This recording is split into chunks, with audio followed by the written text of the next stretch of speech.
Assalamualaikum warahmatullahi wabarakatuh. Nama saya Auni Afifah Novianti dari kelas 11 6. Saya akan menjelaskan tentang peranan dan nilai perjuangan Soekarno dalam peristiwa proklamasi. Soekarno atau kerap disapa dengan Bung Karno adalah salah satu pahlawan proklamator Indonesia serta Presiden pertama Republik Indonesia yang lahir di kota Surabaya pada tanggal 6 Juni 1901. Insinyur Soekarno mempunyai peranan penting dalam peristiwa proklamasi. Di antaranya yaitu Insinyur Soekarno adalah anggota aktif BPUPKI, yaitu organisasi yang didirikan oleh Jepang.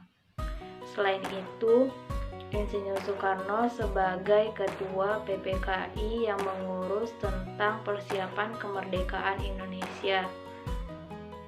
Kemudian Insinyur Soekarno juga menjadi ketua Panitia 9 yang merumuskan Piagam Jakarta atau Jakarta Charter tepatnya pada tanggal 22 Juni 1945. Insinyur Soekarno juga menyampaikan rumusan masalah dasar negara pada tanggal 1 Juni 1945. Terlepas juga dari peran golongan muda yang menculik Insinyur Soekarno dan Muhammad Hatta ke Rengas Dengklok.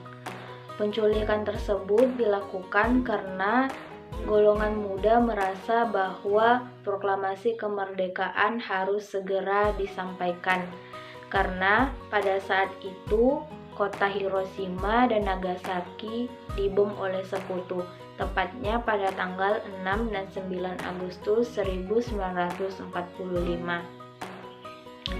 Pelaksanaan perumusan teks proklamasi pun dilaksanakan di Rengas Dengklok di Rumah Laksamana Maeda yang dirumuskan oleh Insinyur Soekarno beserta Ahmad Subarjo dan Muhammad Hatta. Insinyur Soekarno juga sebagai perumus dasar negara Republik Indonesia serta dia juga penulis teks proklamasi kemerdekaan Indonesia serta menandatangani teks proklamasi kemerdekaan Indonesia bersama dengan Muhammad Hatta. Tepatnya pada tanggal 17 Agustus 1945 pukul 10 di Jalan Pegangsaan Timur, Insinyur Soekarno menyampaikan hasil teks proklamasi kemerdekaan Indonesia yang menyatakan bahwa Indonesia merdeka. Sehari setelahnya, Insinyur Soekarno diangkat menjadi Presiden pertama Republik Indonesia dan Muhammad Hatta sebagai Wakil Presiden pertama Republik Indonesia.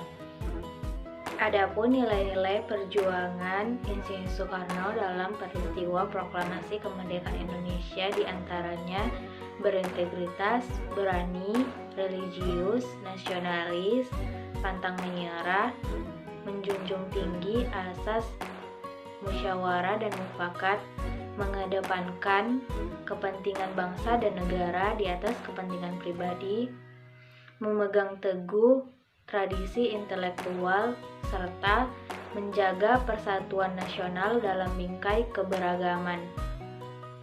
Cukup sekian yang dapat saya sampaikan. Assalamualaikum warahmatullahi wabarakatuh.